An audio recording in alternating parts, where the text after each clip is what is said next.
अस्सलाम वालेकुम व्यूअर्स, मैं हूं आपका होस्ट अब्दुल रहमान और आज डिस्कस करेंगे पाकिस्तान एयरपोर्ट्स को प्राइवेट सेक्टर के हवाले करके अरबों डॉलर्स कमाने का आगाज हुआ चाहता है।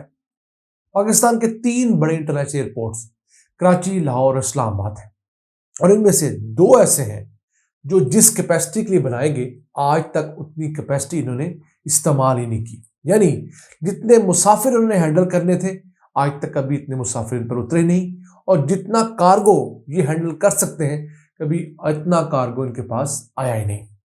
तो इन्हें प्राइवेट कंपनियों को देकर 1 अरब 36 करोड़ डॉलर्स अपफ्रंट लिया जाएगा, यानी कि एडवांस ले लिया जाएगा, और अगले 15 सालों के लिए इनका इंतजाम जो है उन प्राइवेट कंपनीज के हवाले किया जाएगा, जो कि सऊदीया, यूएई, कतर, चाइना और तुर्की की होंगी। यानी कि इन 5 फ्रेंडली कंट्रीज की जो कंपनी है इनको प्रेफरेंस मिलेगी।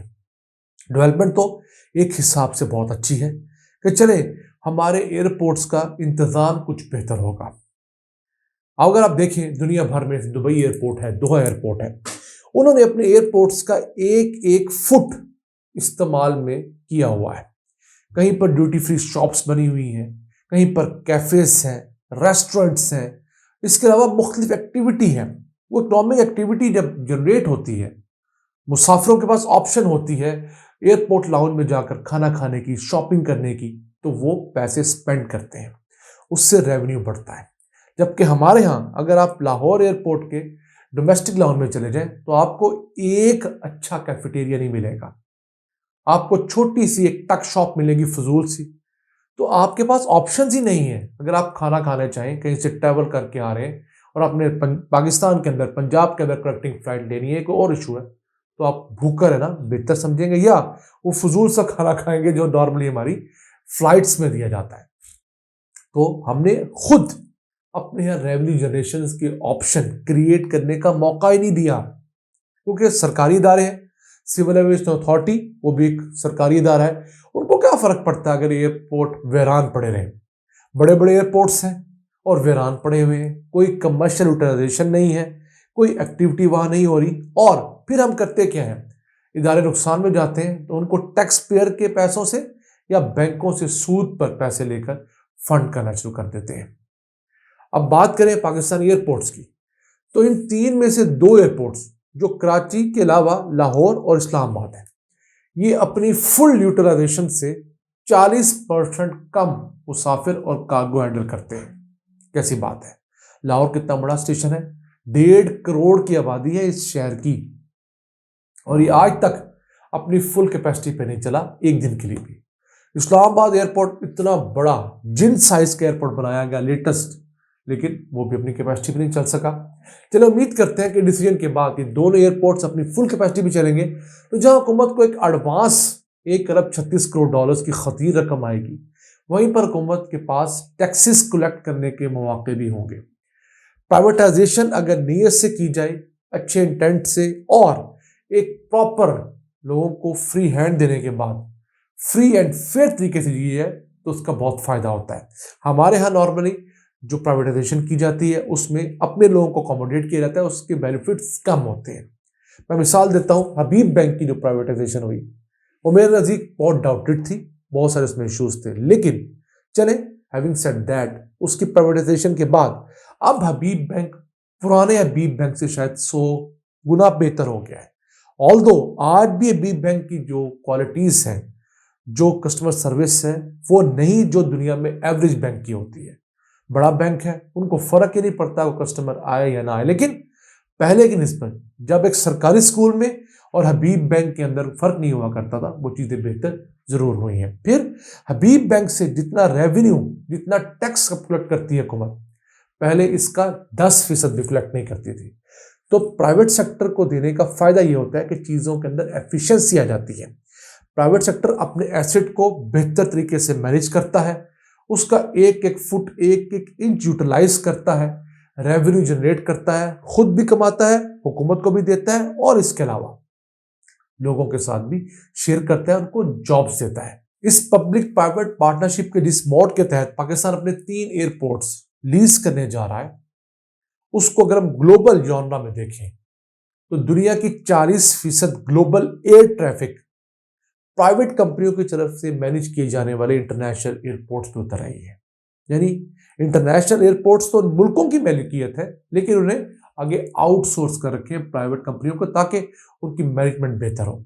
और इसी तरह 40% हाईएस्ट पैसे कमाने वाले एयरपोर्ट्स भी पब्लिक प्राइवेट पार्टनरशिप के तहत ही चल रहे हैं।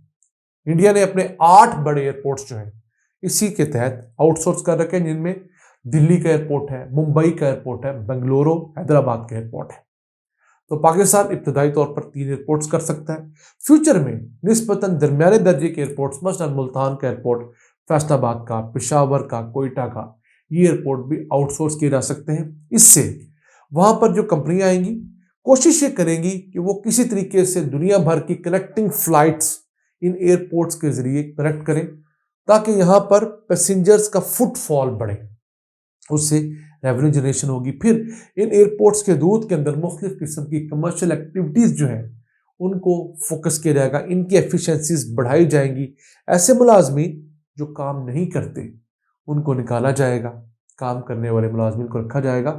एक जुल्म अलबत्ता नहीं होना चाहिए कि एक अफसर से, एक मुलाजिम से 2, 3, 4 लोगों का काम किया जाए, जो नॉर्मली प्राइवेट सेक्टर करता है।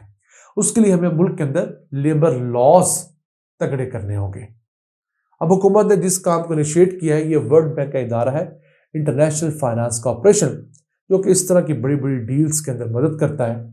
उसने इन 3 एयरपोर्ट्स को लीज आउट करने के प्लान का आगाज किया है। ये इदारा दुनिया के 120 ममालिक में 336 मंसूबे इसी तरह हैंडल कर चुका है, जिनमें से 40 एयरपोर्ट्स के मंसूबे हैं। और गुज़िश्ता 18 सालों के दौरान 40 बड़े एयरपोर्ट्स को इसी तरह लीज आउट किया, जिसमें दोहा का एयरपोर्ट इस वक्त लीज आउट है, प्राइवेट सेक्टर उसको चला रहा है। इवन दुबई का एयरपोर्ट प्राइवेट सेक्टर चला रहा है। तो पाकिस्तान जैसा मुल्क जिसके अंदर सरकारी सेक्टर बहुत ज्यादा इनएफिशिएंसीज का शिकार होता है, करप्शन होती है, क्लबा परवरी होती है, जरूरत से 2-3 गुना ज्यादा लोग भर्ती कर लिए जाते हैं, उन हालात में अगर प्राइवेट सेक्टर आए तो आपके अखराजात कम होते हैं, आपकी एफिशिएंसी ज्यादा होती है, लोग टाइम पर आते हैं, टाइम पर जाते हैं, हुकूमत को रेवेन्यू ज्यादा मिलते हैं, जॉब ज्यादा क्रिएट होती है, और मुल्क के अंदर आने वाले सयाह को या डोमेस्टिक सयाह को भी एक अच्छा एक्सपीरियंस मिलता है कि लाइवली एयरपोर्ट होता है, वहाँ पे काम करने वाला अमला आपके साथ अच्छे तरीके से कोऑपरेट करता है, आपको काटने को नहीं पड़ता, क्योंकि उसे पता होता है अगर मैंने बदतमीजी की तो मुझे फौरी तौर पर फायर कर दिया जाएगा। जबकि जब आप सरकारी मुलाजिम हो तो आपको क्या फ़र्क पड़ता है कि आप किसी के साथ अच्छा सलूक रखें या बुरा, ये तो आपकी तरबियत पर मुनहसर होता है। अगर आपकी तरबियत अच्छी है और आप सरकारी अफसर बन गए हैं तो आप हर किसी से इखलाक से पेश आएंगे।